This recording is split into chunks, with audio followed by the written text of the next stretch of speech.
मुंबईमध्ये एक चोर बाजार आहे, दिल्लीमध्ये एक चोर बाजार आहे. नरेंद्र मोदी आणि अमित शहानी त्यांचा तिसरा चोर बाजार काढला आणि त्या चोर बाजारामध्ये अशा वस्तू त्यांनी विकायला ठेवल्या आहेत, चोरीचा माल राजकारणातला. त्यांना आम्ही काय शिवसेना जनता मानत नाही. त्या जे लोक आहेत कोणी त्यांना कोणी शिवसेना मानणार नाही. आतून मानावं लागतं मनापासून की माननीय उद्धव ठाकरे आणि माननीय राज ठाकरे यांच्या राजकीय युतीची घोषणा कधी होईल. त्याचं माझ्याकडे उत्तर एवढंच आहे, ज्या दिवशी ती घोषणा होईल त्या दिवशी तो 4:30वा मुहूर्त असेल. एकच 5 दसरा मेळावे दसरा मेळाव्याची परंपरा ही 2च मेळावे आहेत. एक राष्ट्रीय स्वयंसेवक संघाचा संचलन किंवा मेळावा हे नागपूरला होत आलाय वर्षानुवर्ष, आणि दुसरं हिंदू हृदय सम्राट शिवसेना प्रमुख बाळासाहेब ठाकरे हे दसरा मेळावा 60 वर्षापेक्षा जास्त काळ ही शिवसेना घेते. 2 मेळावे सोडले तर बाकीचे सगळे जे मेळावे आहेत ते नंतर आलेले आहेत. आणि मुंबईतला एकच मेळावा हा सन्माननीय उद्धव ठाकरे शिवसेना पक्षप्रमुख त्यांच्या शिवतीर्थावर होईल. आता तुम्ही इतर मेळाव्यांना सुद्धा दसरा मेळावे म्हणत असाल तुम्ही, तर हा तुमचा प्रश्न आहे, हा तुमचा प्रश्न आहे. पण दसरा मेळावा हा राष्ट्रीय स्वयंसेवक संघाचा नागपुरात आणि शिवतीर्थावरचा शिवसेनेचा, आधी माननीय बाळासाहेब ठाकरे आणि आता शिवसेना पक्षप्रमुख उद्धव ठाकरे, या दोन्ही मेळाव्यांकडे देशातल्या जनतेचं कायम लक्ष लागलेलं असतं की या दोन्ही मेळाव्यातून काय भूमिका घेतली जाते. जशी उद्या दसरा शिवतीर्थावरच्या मेळाव्यात सुद्धा राहील आणि राष्ट्रीय स्वयंसेवक संघाच्या मेळाव्यात सुद्धा ती राहील. भूमिका कोण काय घेत आहे. राहुल साहेब, तुम्ही म्हणालात की दसरा मेळावा ही शिवसेनेची परंपरा, पण गेल्या आपण एक साधारण 3 वर्षात असं पाहिलं की 2 दसरा मेळावे शिवसेनेचे होतात, त्यापैकी 2 होत नाही, मी परत म्हणतो 1 होतो. बघा, चोर बाजारामध्ये खूप माल विकायला असतो. चोर बाजारामध्ये मुंबईमध्ये एक चोर बाजार आहे, दिल्लीमध्ये एक चोर बाजार आहे. नरेंद्र मोदी आणि अमित शहानी त्यांचा तिसरा चोर बाजार काढलेला आहे आणि त्या चोर बाजारामध्ये अशा वस्तू त्यांनी विकायला ठेवल्या आहेत, चोरीचा माल राजकारणातला. त्यांना आम्ही काय शिवसेना जनता मानत नाही. निवडणूक आयोग सोडला आणि भारतीय जनता पक्ष किंवा अमित शहा नरेंद्र मोदी सोडले तर त्या दुसऱ्या जे लोक आहेत कोणी त्यांना कोणी शिवसेना मानणार नाही. आतून मानावं लागतं मनापासून. तसं कोणी त्यांना शिवसेना मानणार नाही. प्रचंड पैशाचा वापर करून लोक आणले जातात आणि आमचा मेळावा आमचा. अरे तुम्ही कोण आहात? तुम्ही कधी स्थापन केली शिवसेना हे सांगा ना जरा. तुम्ही शिवसेना कधी स्थापन केली? तुम्ही या महाराष्ट्राला तुम्ही काय विचार दिला? तुमचा जन्म कधीचा आहे? बाळासाहेब ठाकरेंनी शिवसेना स्थापन केली तेव्हा तुमचं वय काय होतं? तुम्ही कुठल्या गोधडीमध्ये मुतत होता? रांगत होता. तर रांगणारा माणूस गोधडीत मुततो, हा अनपार्लमेंटरी शब्द नाही. लहान मुलं मुततात गोधडीमध्ये, लहान मुलं होती तेव्हा, करेक्ट. त्याच्यामुळे जर कोणाला वाटत असेल की आम्ही शिवसेनेची स्थापना केली तर ते तुम्ही जन्माचे दाखले घेऊन या. आणि तुम्ही सुद्धा प्रश्न विचारता आम्हाला. RSS राष्ट्रीय स्वयंसेवक संघ मूळ, आणि त्यानंतर इथे आम्ही माननीय उद्धव ठाकरे यांची शिवसेना म्हणजे बाळासाहेबांची शिवसेना, हे 2 मेळावे सोडले तर बाकीचे मेळावे होत असतात, ते होत राहतील. केशव उपाध्याय 63 कोटी रुपये तुम्ही या मेळाव्यावर खर्च करणार असा आरोप केला. कोण? केशव उपाध्याय. नाही राहुल साहेब, तुम्ही शिवसेनेच्या दसरा मेळाव्याची टॅगलाईन जी आहे ती निष्ठावंतांचा मेळावा म्हणून शिवसेना उद्धव बाळासाहेब ठाकरे पक्षाकडून म्हटलं जाते किंवा तसा प्रचार होतो. तर दुसऱ्या बाजूला यंदा शिंदे शिवसेनेच्या पोस्टरवर एकनाथ शिंदे हे भगव्या शालीत दाखवले गेले. अहो, ते स्वतःला बाळासाहेब ठाकरे समजायला लागलेत ना. सकाळी ते उठतात तेव्हा ते बाळासाहेब ठाकरे म्हणूनच उठतात. पण बाळासाहेब ठाकरे सामान्यांचे पुढारी होते, बहुजन समाजाचे, मराठी माणसाचे पुढारी होते. बाळासाहेब ठाकरेंनी, माननीय हिंदू हृदय सम्राटांनी दिल्लीच्या चरणी आपला पक्ष, आपल्या भूमिका कधी अर्पण नव्हत्या केल्या. बाळासाहेब ठाकरे आदरणीय शिवसेना प्रमुख हे निर्णय कोणते घ्यावे आणि निकाल कोणते घ्यावे यासाठी अमित शहा कोणते आपले प्रधानमंत्री नरेंद्र मोदी वगैरे यांच्या दारात जाऊन उभे राहत नव्हते. हे जे आहे ही नरेंद्र मोदीची उपकंपनी आहे, बेनामी कंपनी. शिंद्यांचा जो पक्ष आहे, काय म्हणतात पक्ष म्हणतात, मी त्याला पक्ष मानत नाही, ते पावसाळ्यात जसे गांडूळ निर्माण होतात आणि पावसाळा संपल्यावर नष्ट होतात, तसं हे अमित शहा आणि नरेंद्र मोदी राजकारणातून जातील तेव्हा हे सगळे गांडूळ पावसाळ्यातल्या गांडुळांप्रमाणे नष्ट होतात. त्याच्यामुळे त्यांना तोपर्यंत जेवढे दसरा व गुढीपाडवे येतात ते त्यांना साजरे करू द्या. ही या देशाच्या राजकारणातली तात्पुरती व्यवस्था नरेंद्र मोदी अमित शहाने केलेली आहे. जोपर्यंत एकनाथ शिंदे दिल्लीच्या चरणी थैला अर्पण करतायत तोपर्यंत त्यांचा पक्ष राहील. नाही, पण त्यांचा नेहमी दावा असतो त्यांच्या दाव्याला कोण विचारतंय? की कोण आहे? बाळासाहेबांचे विचार मानणारे कसला आणि विचारांवर चालणारे आम्ही विचार अहो, सोडले नाही. त्यांचा दावा म्हणजे काय असतो? दावा शब्दाचा अर्थ तुम्हाला माहिती आहे का? दावा म्हणजे काय? कोणता विचार ह्या माणसांकडे आहे, या लोकांकडे आहे? बाळासाहेब ठाकरेंचा विचार त्यांना काय माहिती आहे मला सांगा जरा. बाळासाहेब ठाकरेंचा विचार त्यांना खरोखर माहीत असता तर दिल्लीची बूटचाटेगिरी केली नसती ना. दिल्लीची बूटचाटेगिरी केली नसती. महाराष्ट्रात सध्या जे अधपतन चाललेलं आहे मराठी माणसाचं त्याकडे लक्ष दिलं असतं. मुंबई महाराष्ट्रात बिल्डरांचं राज्य आणलं नसतं, ठेकेदारांचं राज्य आणलं नसतं. अमित शहा नरेंद्र मोदीची जी हुजुरी केली नसती. जर बाळासाहेबांचा विचार त्यांना खरोखर समजला असता तर म्हणतो मी, बाळासाहेब ठाकरेंचं नाव घेण्याची कुवत, मी लायकी शब्द वापरत नाही, खरं म्हणजे लायकी वापरायला पाहिजे बरं का, म्हणजे लायकी नाही पण मी कुवत वापरतो. कुवत ही मनाची असते आणि मेंदूची असते.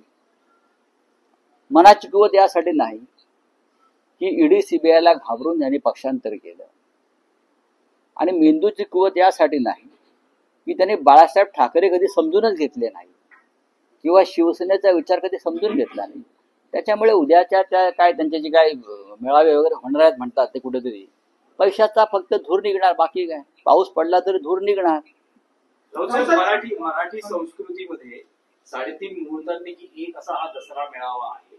त्यामुळे दोन्ही पक्षाच्या कार्यकर्त्यांचं लक्ष लागलेलं आहे की उद्धव ठाकरे राज ठाकरे यांच्या राजकीय युतीची घोषणा काही होते का? 3.5 मुहूर्त हा एक प्रकार नक्की आहे.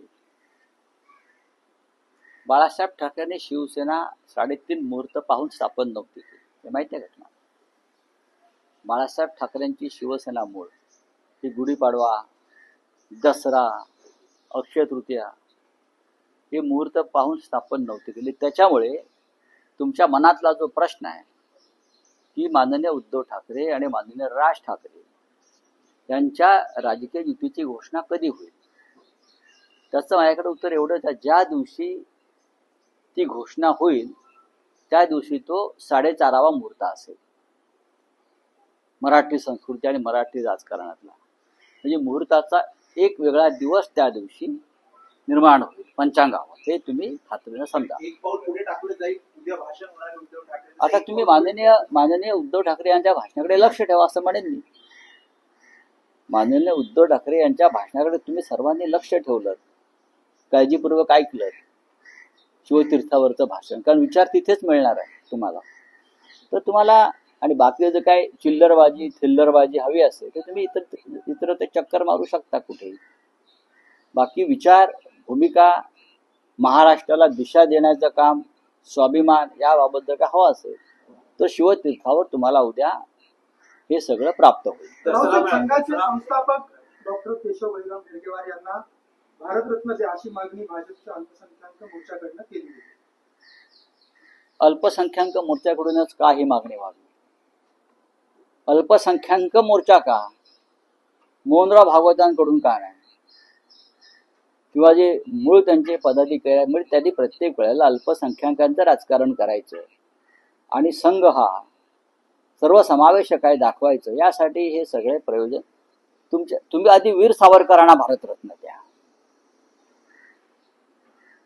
हेगडेवारांना तुम्ही जे काय द्यायचं देणारच आहात, ही तुमची तयारी सुरू आहे.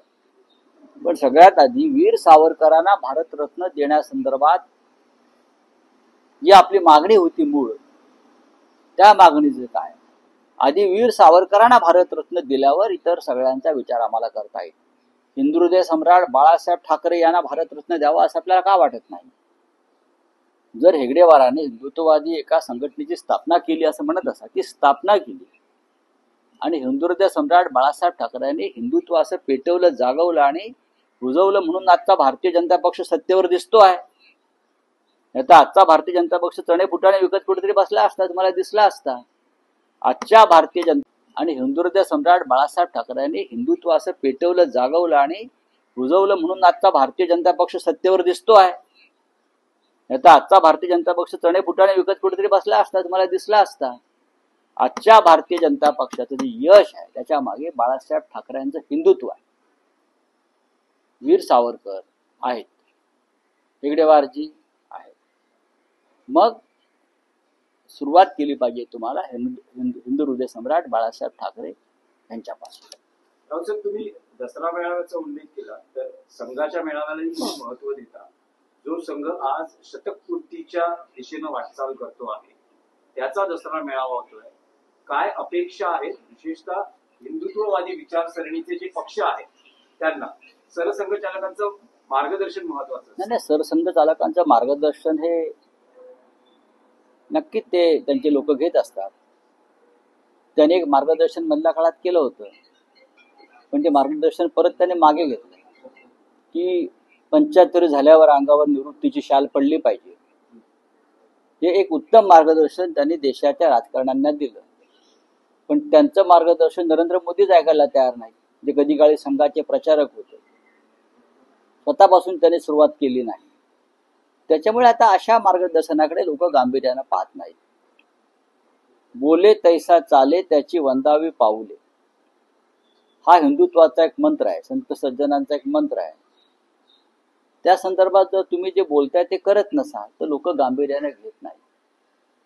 स्वतः नरेंद्र मोदी यांनी 75च्या वयाची मर्यादा ठेवली होती, निवृत्त व्हायला पाहिजे. मोहनराव भागवतांनी त्याच्याखाली लाल रेष मारली होती, हे सत्य. आज 75 वर्षाचे हे दोन्ही नेते आपापल्या पदांवर कायम आहेत आणि आम्ही पदावर का आहोत याचं समर्थन करतायत. राऊत साहेब, क्रिकेटशी संबंधित विषय आहे. आधी आपण भूमिका मांडलीत की भारत पाकिस्तान सामन्याला विरोध केला.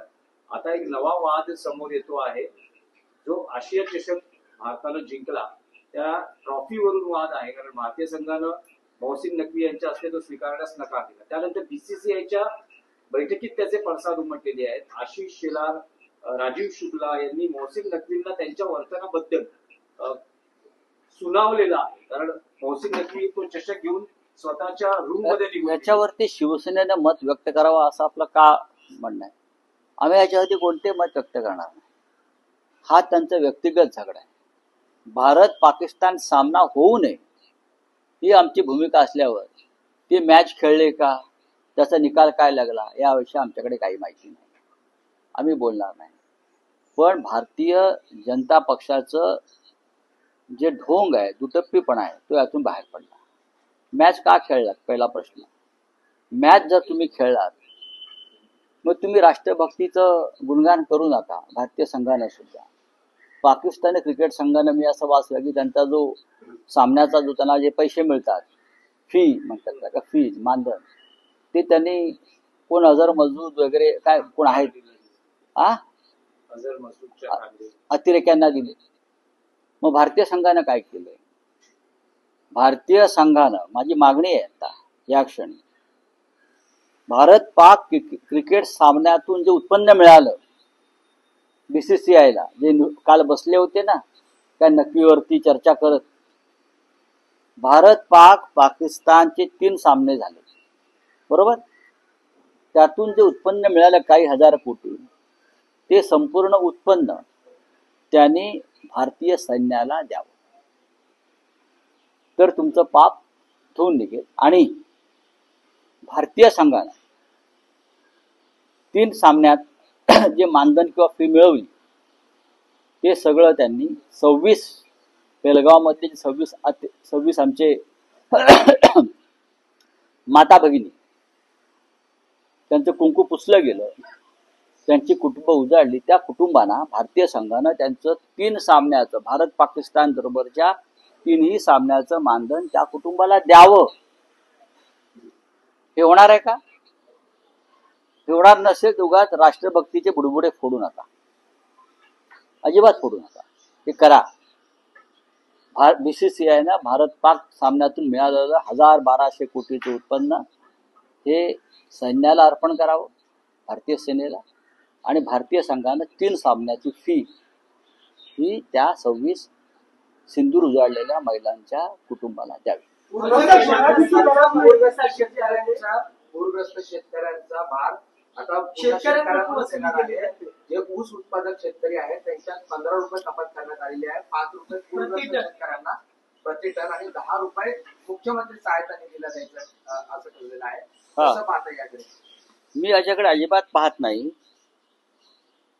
केंद्राकडून जी मदत मिळायला पाहिजे ती मदत काय मिळू शकत नाही. 2004 साली महाराष्ट्र, आंध्र, कर्नाटकामध्ये अतिवृष्टी झाली होती. आपल्याला आठवत असेल, मनमोहन सिंग प्रधानमंत्री होते आणि माननीय शरद पवार कृषी मंत्री होते. त्या प्रचंड अतिवृष्टीनंतर हे आता जे देवेंद्रजी सांगतायत ना, अहवाल मागवलाय वगैरे प्रधानमंत्र्यांनी, तेव्हा शरद पवारांनी राष्ट्रीय आपत्ती नियोजन निधी, बरं का, NFDR, माझ्याकडे मी ती सगळी माहिती आता या क्षणी आहे माझ्याकडे, मी आपल्याला दाखवतो. राष्ट्रीय आपत्ती निवारण निधी NDRF ही एक व्यवस्था आहे.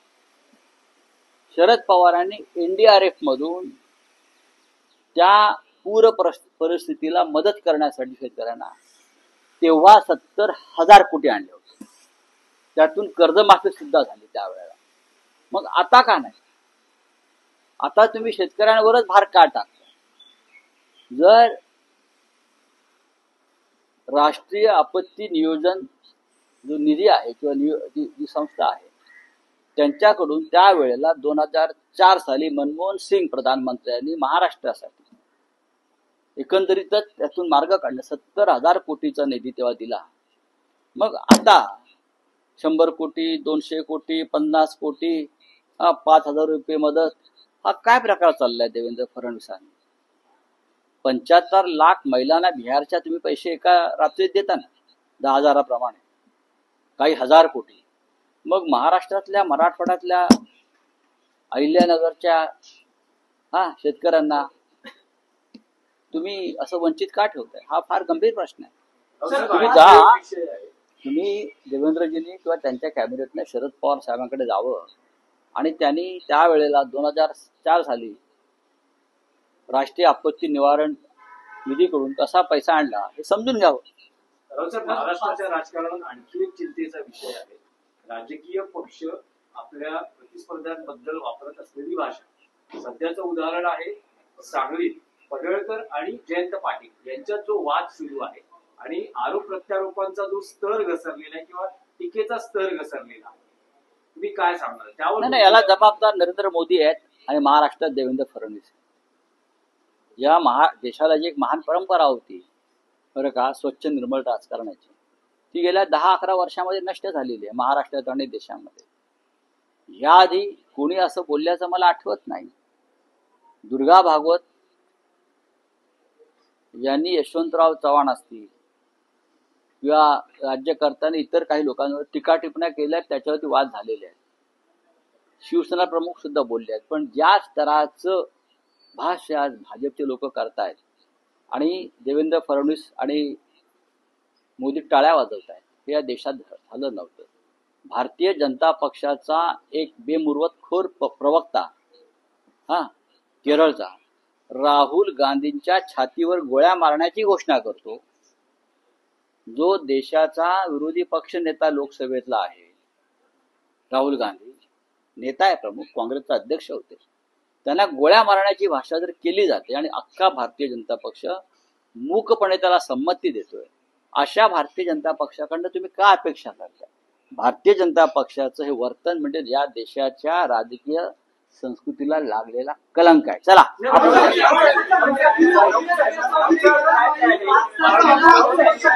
पडळकरांना समज दिली आहे असं मुख्यमंत्री म्हणतात. मुख्यमंत्री खोटं बोलतात. तरी आप लोग हिंदी की बात करें. मुंबई में 2 दसरा मेला पार पड़ने वाले हैं. मुंबई में एक परंपरा है, हिंदू हृदय सम्राट बाला साहब ठाकरे जी, उनका जो रैली मेलावा होता है वो शिवाजी पार्क शिवतीर्थ पे होता है. वो उद्धव ठाकरे जी के नेतृत्व में होगा. बाकी क्या होता है हमको पता नहीं. इस देश में 2 प्रमुख रैलीज होते हैं दशहरा को, खास करके महाराष्ट्र में. एक राष्ट्रीय स्वयंसेवक संघ की नागपुर में होती है रैली, और दूसरी रैली होती है बाला साहब ठाकरे जी की या शिवसेना की. अब उद्धव ठाकरे करेंगे वो शिवाजी पार्क पर होगी, शिवतीर्थ पर होगी, और दोनों रैली बहुत धूमधाम से होती है. बाकी सब बोगस लोग क्या करते हैं कहा उस बारे में हमको देखने की जरूरत नहीं. वो अमित शाह के पैसे से करते हैं इधर. वो अमित शाह की कंपनी यहाँ चल रही है, बेनामी कंपनी. वो इतना शिंदे चलाते हैं कंपनी उनकी, यहाँ बैठ कर वो कुछ भी कर सकते हैं. आंकड़े सामने आए हैं, एनसीआरबी के कुछ आंकड़े सामने आए, इसमें महाराष्ट्र में सबसे ज्यादा किसानों ने आत्महत्या की है, ऐसा उस आंकड़ों में दिखाया है. आंकड़े जो आते हैं वो आज के नहीं हैं. जब से नरेंद्र मोदी प्रधानमंत्री हुए या देवेंद्र जी जब जब मुख्यमंत्री बने तब तक महाराष्ट्र में किसानों की आत्महत्या का आंकड़ा बढ़ता है. उस बारे में कभी ये लोग बात नहीं करेंगे, ये आंकड़े छुपाने की कोशिश करेंगे. अभी जो बाढ़ आया है, ये बाढ़ के दिनों में अब तक 15 किसानों ने आत्महत्या की है, 4 या 5 दिनों में. समझा?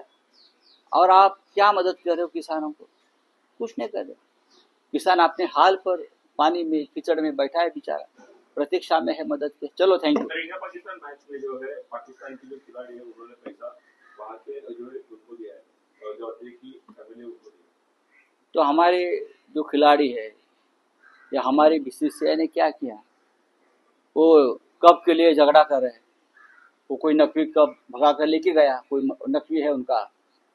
बात ऐसी है, अगर ये लोगों ने अजद मजदूर को अपना पैसा दिया है तो मेरी ये मांग, पाकिस्तान के साथ हम 3 मैच खेले हैं एशिया कप में. जो भी पैसा मिला है 3 मैच से बीसीसीआई को, वो पूरा पैसा भारतीय सेना को देना चाहिए. 1000-1200 करोड़ कुछ मिला है उनको, दीजिए ना. पाकिस्तान का पैसा आपको क्यों चाहिए? और भारतीय जो हमारी टीम है उनको जो फीस मिली है 3 मैच की, वो पूरा पैसा भारतीय क्रिकेट टीम ने, जो 26 हमारे लोग पहलगांव में मारे गए, सिंदूर उजाड़ा गया, उनके फैमिली को दे दीजिए.